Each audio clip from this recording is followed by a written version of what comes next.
нещо много полезно и интересно за всички вас, които се интересуват от рамката на лицето или веждите. Знаете, че аз съм маняк на тема вежди.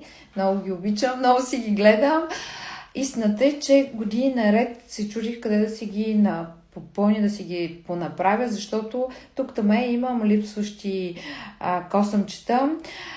Представям ви Габи. Здравейте. Габи е моя приятелка от много години и последните години се разви точно в тази посока да прави красиви вежди. Всъщност не само на хора като мен, където липсват косъмчета, а по принцип ти изграждаш цялата вежда, нали така? Така, да. Сега ще чуете методите на работа, защото те са много интересни.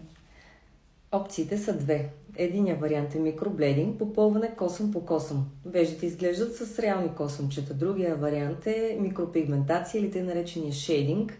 Веждите стоят все едно, има сенки за вежди върху самите вежди.